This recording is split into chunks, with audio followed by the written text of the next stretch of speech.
सभी को नमस्कार। अम्मा भगवान शरणम। श्री कल्की गुरुकुल में आप सभी का स्वागत है। सबसे पहले श्री कल्की से प्रार्थना करते हुए आज के कार्यक्रम का शुभारंभ करेंगे।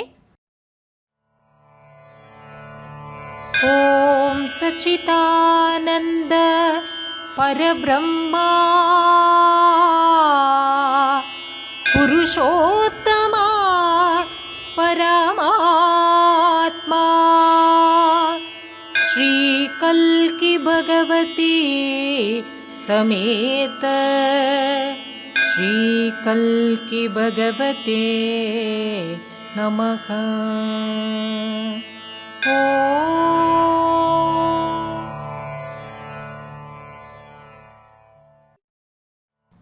प्रत्येक दिन सारे विश्व में श्री कल्की कई सारे चमत्कार कर रहे हैं। चमत्कार प्राकृतिक सिद्धांत का विरुद्धाचरण नहीं करते, वो उच्च सिद्धांतों के अनुयायी होते हैं। चमत्कार के उद्देश्य है हमारे मन के चंगुल से हमें मुक्त करना।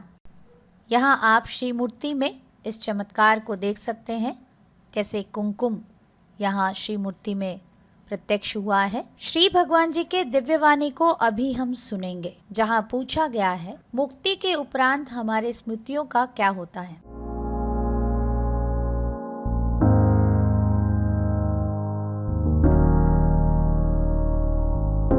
What happens to our memories after enlightenment? Not use the word memory because it is no memory, It is just the living, the act of living, how the body is designed to function. But you can say the program is in the DNA. You can call it as a DNA memory, not a psychological memory. Physical it is.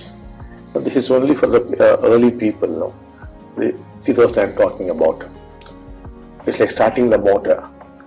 Once this is started, you do not need a samskar. You need nothing, in fact. It's going to be that fast and that easy. That is why I often refer to these people as the warriors who are going through all these difficult things. It's not required in the future. Shri भगवान के दिव्य वाणी का अनुवाद। आप अपने इस स्मृति का इस्तेमाल नहीं कर सकते क्योंकि वो आपके भीतर रहेगा ही नहीं। आपके भीतर वो रहेगा किंतु केवल शारीरिक रूप से। आपके शरीर में डीएनए में जैसे वो मेमोरी होता है उतना ही, उससे ज़्यादा मानसिक रूप से आपके भीतर वैसे स्मृति आगे के जैसे काम नहीं करता। ये भौतिक रूप से आपके भीतर रहेगा। ये हम बात कर रहे हैं पहले 80,000 जीवन मुक्ता लोगों के बारे में। जैसे मोटर शुरू करने के लिए शुरुआत में थोड़ा जोर लगाना पड़ता है, वैसे ही शुरुआत में लोगों के लिए संस्कार शुद्धि की प्रक्रिया ज़रूरत है, मगर आगे एक बार मोटर शुरू हो जाए तो संस्कार शुद्धि प्रक्रिया की ज़रूरत भी नहीं पड़ता। आपके लिए यह प्रक्रिया बहुत तेज़ी से होने लगेगा। इसीलिए हम इस 80,000 जीवन मुक्ता को योद्धा करके बुलाते हैं, क्योंकि उन्हीं लोगों को कुछ मुश्किल परिस्थितियों के द्वारा गुजरना पड़ेगा, किंतु भविष्य में आने वाले लोगों के लिए ये सब कुछ करने की आवश्यकता नहीं है।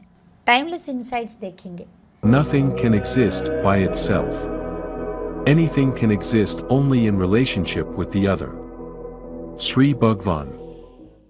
किसी भी चीज का स्वतंत्र अस्तित्व नहीं होता है, वो दूसरों के नाते के साथ अस्तित्व में आता है। यह विश्व में सब कुछ एक दूजे से कनेक्टेड है, एक दूजे से पूरी तरह से जुड़े हुए हैं। कोई भी चीज अपने आप अस्तित्व में है नहीं। एक पक्षी को ले लीजिए, क्या पक्षी अकेले रह सकता है? उसके लिए एक जंगल की जरूरत है, पेड़ पौधा नदी हर चीज की जरूरत है ताकि वो टिके, ताकि वो जीवित रह पाए। कोई भी चीज या कोई भी व्यक्ति स्वतंत्र रूप से रह नहीं सकते। इंसान भी वैसे अपने स्वतंत्र अस्तित्व के साथ नहीं रह पाते। आपको एक घर की जरूरत है, घर में काम करने के लिए लोगों की जरूरत है। आपको दूध वाला, कारपेंटर, ड्राइवर, पड़ोसी हर किसी का जरूरत है। अगर यह बात हम अच्छी तरह से समझ ले तो हम जिंदगी के बारे में, लोगों के बारे में कृतज्ञता को अनुभव करेंगे। हम हर चीज को सम्मान की दृष्टि से देखेंगे। अभी हम आगे बढ़ेंगे।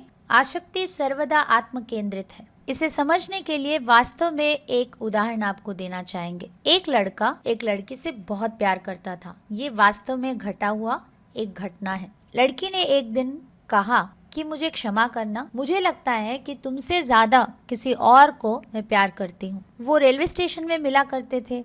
अगले ही दिन रेलवे स्टेशन में लड़का जब लड़की से मिला तो उनको उन्होंने चाकू से ऐसे मार दिया, लड़की के रीढ़ की हड्डी में बहुत आघात हुआ। अभी 11 साल बीत गए, लड़की अभी भी बेडरिडन है। उनके भीतर उस लड़के के बारे में इतना नफरत है कि वो लड़का जेल में कुछ साल बिताया, बेल के साथ बाहर आया। वो एक प्रक्रिया में भी भाग लेने के लिए आए थे। अगर वो लड़का सच में उस लड़की से प्यार करता तो वो उस लड़की की खुशी के लिए जरूर आगे बढ़ता, जैसे भी उनकी खुशी का मंगल कामना करता। वही है असली प्यार। किंतु उन्होंने उनको मारने की कोशिश किया, उनको पैरालाइज कर दिया जीवन भर के लिए। इसे हम अटैचमेंट कहते हैं, जहां हम स्पष्ट रूप से देख सकते हैं उस लड़के के भीतर जो मुझे नहीं मिला वो किसी और के लिए नहीं मिल सकता। यही एक अटैचमेंट है, जो हर चीज में हम केवल अपने ही बारे में सोचते हैं। इसी प्रकार के सोच आसक्ति आपको दुख में ढकेलता रहेगा। अगले टीचिंग को देखेंगे। दुख का दूसरा कारण है नामकरण करना। यह आपको वर्तमान से दूर ले जाता है। हमारे चारों ओर के लोगों के साथ जैसे जैसे हम रिलेट करते रहेंगे, हमारे भीतर ऐसे कुछ कंक्लूशंस फॉर्म हो जाते हैं, हम उनके बारे में ऐसे कोई निष्कर्ष में पहुंच जाते हैं, हम उनके बारे में एक लेबल अपने मन में सोच लेते हैं और वो नाम उनके ऊपर हम लगा देते हैं। मन ही मन दूसरों के बारे में लेबलिंग करना, जैसे कि आपने अपने सहकर्मी के बारे में, वो अविवेकी है, उनको कुछ नहीं आता, उनसे मिला हुआ सजेशन कौन लेता है, इसीलिए आप उनके बात कभी सुनते ही नहीं।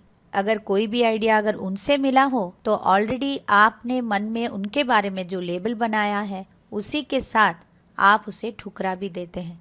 इसी प्रकार से आप हर रिश्ते में कोई ना कोई एक लेबल, नामकरण अपने मन में कर देते हैं। जैसे कि पति ने पत्नी के बारे में कर दिया था कि उसको तो कुछ भी नहीं आता है, वो तो एक मूर्ख है ना, या बच्चों से क्या सुनना, उनको क्या पता है, वो तो इमेच्योर होते हैं। ऐसे हर किसी के बारे में आपने अपने मन में जिस प्रकार का नामकरण कर दिया है, अक्सर आप असली लोगों से नहीं बल्कि आपने उनके माथे में जो धब्बा लगाया उसी लेबल से रिलेट करते रहते हैं, जिसके वजह से आप वर्तमान से दूर चले जाते हैं। आप उस व्यक्ति से रिलेट करते ही नहीं जो उस पल वहाँ मौजूद है। आप अपने ही लेबल के साथ बात करते रहते हैं। यही आपके दुख का और एक कारण है। साधक पूछ रहे हैं, हर एक चीज कहाँ से उद्भव होता है? श्री भगवान जी ने कहा, सब कुछ अग्नि ऊर्जा के प्रत्यक्ष रूप है, परिशेष में सब कुछ वही वापस चला जाता है।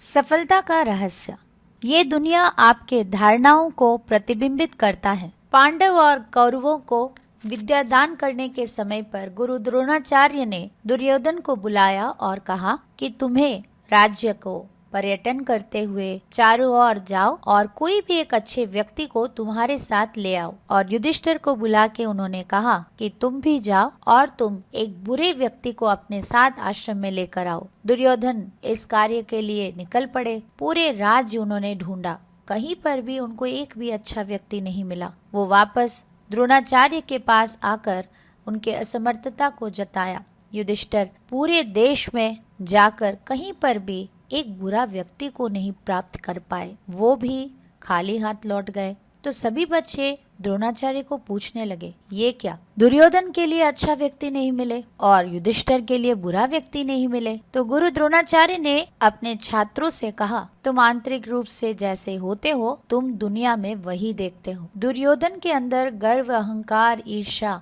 भरा हुआ है, इसीलिए उनके लिए कोई अच्छा व्यक्ति मिले ही नहीं। युधिष्ठिर के अंदर दया, सहानुभूति, विनम्रता, शांति, अच्छाई भर गया है, इसीलिए उनको उसी राज्य में जिस राज्य में दुर्योधन गए वहाँ पर उनको कोई बुरा व्यक्ति नहीं मिले। इसीलिए हमें याद रखना है कि हमारे जिंदगी के प्रति नजरिया, दृष्टिकोण क्या है, क्योंकि वही हमें इस दुनिया में आगे बढ़ने के लिए मदद करता है। जीवन के बारे में एक पॉजिटिव आउटलुक, जहाँ पर सकारात्मक दृष्टिकोण से देखना शुरू कीजिए, तभी अंधेरे में भी आपको एक ज्योति अवश्य दिखाएगा जो आपका मार्गदर्शन करेगा। दुनिया हमें कैसे दिखाई दे रहा है, दुनिया हमें किस प्रकार का प्रतिक्रिया दे रहा है वो हमारे आंतरिक दुनिया और इस दुनिया में भरे कई सारे धारणाओं के ऊपर निर्भर करता है। श्री परम ज्योति के चमत्कार को अभी सुनेंगे।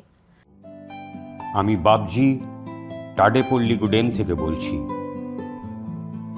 10 বছর আগে একটি বিয়েবাড়ি ভাড়া করে আমি আমার যুবতী কন্যার একটি অনুষ্ঠান পালন করছিলাম। সেখানে হঠাৎ আমার কন্যা লক্ষ্মী দেবীর মোহর দেওয়া একটি আংটি হারিয়ে ফেলে। যখন আমাদের মেয়ে আমাদেরকে এই ব্যাপারটা জানায় তখন বেশ অনেকটাই দেরি হয়ে গিয়েছিল। আমরা তন্ন তন্ন করে খোঁজার পরও আংটিটা কোথাও পাওয়া যায় না। যেহেতু আংটিতে লক্ষ্মী দেবীর মোহর দেওয়া ছিল তাই আমরা খুবই হতাশ হয়ে পড়েছিলাম। আমরা শ্রী পরমজ্যোতি কল্কিকে প্রার্থনা করতে থাকি যাতে তিনি খুব শীঘ্রই আমাদের আংটিটা খুঁজে পাইয়ে দেন। অবশেষে নিরাশ হয়ে আমরা যখন বাড়িতে ফিরে আসি তখন হঠাৎই আমাদের এক আত্মীয় গ্রামে ফিরে যাওয়ার আগে আমাদের বাড়িতে আসেন। উনি আমাদেরকে জানান যে উনি যখন ওনার জুতো জোড়া খুলতে যাচ্ছিলেন তখন সেই আংটিটি একটি জুতোর সাথে ঝুলছিল। আমরা এই অভূতপূর্ব চমৎকারের জন্য শ্রী কল্কির কাছে পরম কৃতজ্ঞতা জ্ঞাপন করি। এই অসম্ভবকে সম্ভব করার জন্য ও সর্বদা আমাদের পাশে থেকে আমাদেরকে রক্ষা করার জন্য শ্রী কল্কিকে अनंत प्रणाम निवेदन करी।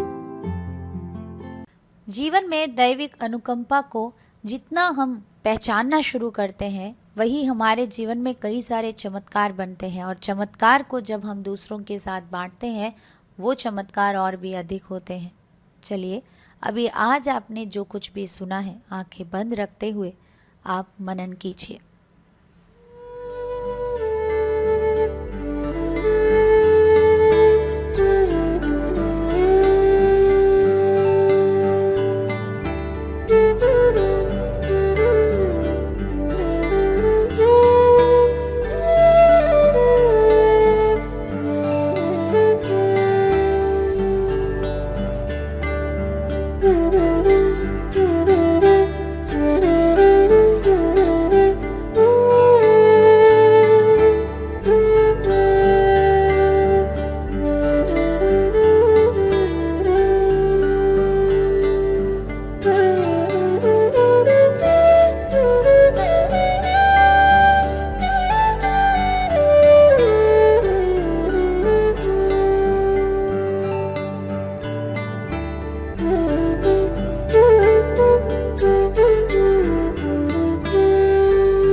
अभी हम प्रार्थना करेंगे, श्री कल्की से निवेदन करेंगे ये सारे टीचिंग्स हमारे लिए अपना व्यक्तिगत रियलाइजेशंस बनना है। भक्ति संकीर्तन में भाग लेते हुए श्री कल्की के दिव्य कृपा से हम हमारे भीतर परिवर्तन लाने के लिए प्रार्थना करेंगे।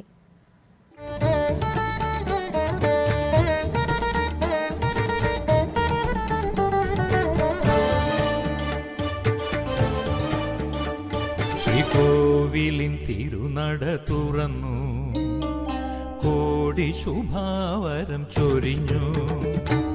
കോവിലിൻ തിരുനട തുറന്നു കോടി ശുഭാവരം ചൊരിഞ്ഞു. ഇറങ്ങി വരും നിന്നെ കാത്തിരുന്നു ഞാൻ അനുപമ ശുഭഗുണലോല. ഇറങ്ങി വരും നിന്നെ കാത്തിരുന്നു ഞാൻ അനുപമ ശുഭഗുണലോല. നീ അനുപമ ശുഭഗുണലോല. വാ വാ ഭഗവാൻ വാ വാ അമ്മ. വാ വാ ഭഗവാൻ വാ വാ അമ്മ. ദീനശരണ്യ ദീനശരണ്യ ദീനശരണ്യ ദീനശരണ്യ ദീനശരണ്യ ദീനശരണ്യ ദീനശരണ്യ ദീനശരണ്യ ദീനശരണ്യ दीनशरण्या दीनशरण्या